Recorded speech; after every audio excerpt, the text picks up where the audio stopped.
All right, so it's the start of a new month, and let's look at how we would break down really our forecast or our goal for the month to really make sure that we're set up for success in our service department. So let's look at an example real quick. So in this example here, let's just say our forecast and our goal was to do $750,000. So I want to do $750,000 in labor sales this month.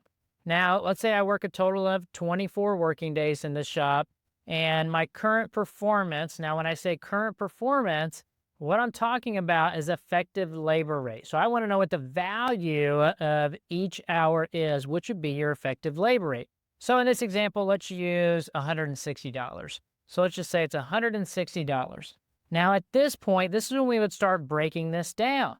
So we would take our 750 and we would divide it by the $160. And what that's going to get us is it's going to tell us, well, hey, how many hours are really required to meet my goal or my forecast? So in this example, if you break that math down, you're going to find it's 4,688 hours. I've got to do 4,688 hours out of my shop to hit forecast this month. Now, let's say we have a total of 22 technicians, right? We just keep going down the line. So I've got 22 technicians on staff.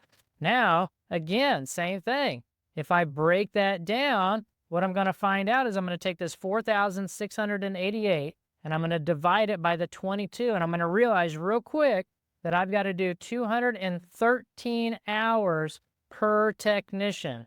Well, what do they typically do? If I look back 3 months, 6 months, 12 months, what's the data say? Well, the data says on average that my techs do about 180 hours per month. Well, is 213 really attainable? Is this something that we're going to hit with this current performance? I don't know that it is. So, hey, what do we do? What's the first thing that we're going to look at?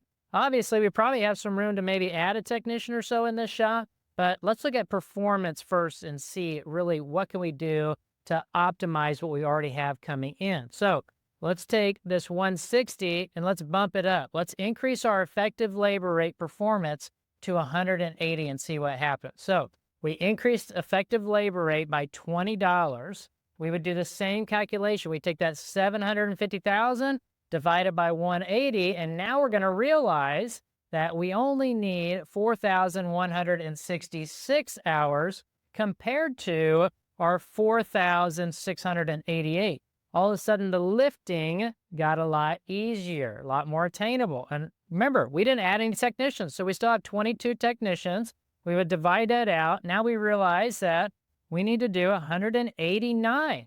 Well, now it turned into 189 hours per technician this month. That's only 9 more hours per tech per month than they're currently doing. So remember, we work 24 working days. If I take those 24 working days and I divide them by those 9 hours that those technicians need to do, well, that means on average that my techs would need to do 0.3 additional hours per day to attain my $750,000 forecast. Well, hey, I think we can do that.